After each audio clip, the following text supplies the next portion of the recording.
নমস্কার বন্ধুরা, রিঙ্কু কিচেন আপনাদেরকে স্বাগত জানাই। চলে এসেছি আজ আমি একটা নতুন রেসিপি নিয়ে। আজকের রেসিপি হচ্ছে মেথি শাক ভাজা। মেথি শাকটা আমি একটু অন্যরকম ভাবে বানাচ্ছি। ভিডিওটা পুরো দেখুন, আশা করি আপনাদের ভালো লাগবে। মেথি শাক ভাজার জন্য আমি 1 আটি মতো মেথি শাক নিয়েছি।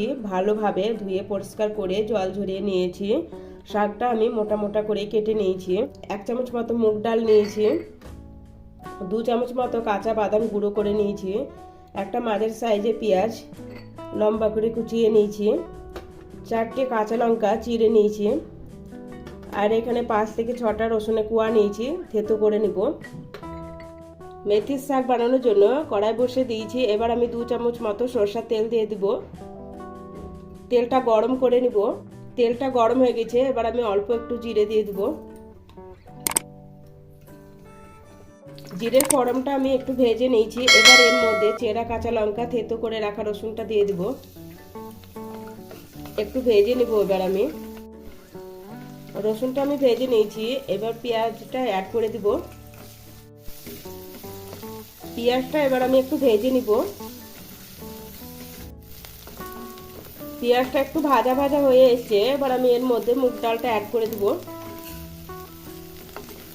ভালো করে মুগ ডালটা একটু ভেজে নিব। মুগ ডালটা একটু ভাজা ভাজা হয়ে এসেছে। এবার আমি এর মধ্যে অল্প একটু হলুদ গুঁড়ো অ্যাড করে দিব। ভালোভাবে মিশিয়ে নিব। কেটে রাখা মেথি শাকটা দিয়ে দিব। এবার আমি ভালো করে শাকটা মিশিয়ে নিব।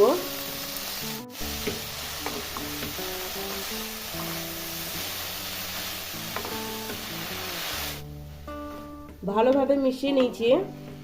এবার আমি স্বাদ অনুসারে লবণ দিব। লবণ দিয়ে ভালোভাবে মিশিয়ে নিব।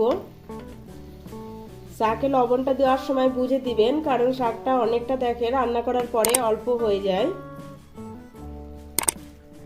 এবার আমি ঢেকে 4-5 মিনিটের জন্য রেখে দিব।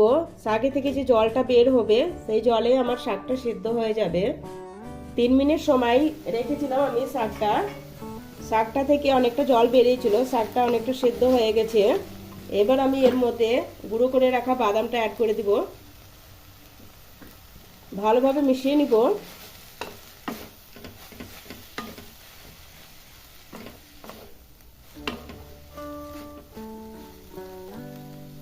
এবার আমি আরো 2 মিনিটের জন্য ঢেকে রাখবো। 2 মিনিট পর ঢাকনা তুলে মেথি শাকটা অনেকটা ভাজা ভাজা হয়ে গেছে। এভাবে মেথি শাক বানালে মেথি শাকে যে তিতকুটি ভাব লাগে সেটা লাগবে না। আর রুটির সাথে খুবই ভালো লাগবে মেথি শাক ভাজাটা খেতে।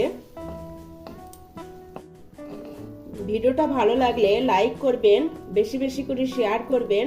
আমার চ্যানেলটা সাবস্ক্রাইব করা না থাকলে আমার চ্যানেলটা সাবস্ক্রাইব করার অনুরোধ রইল।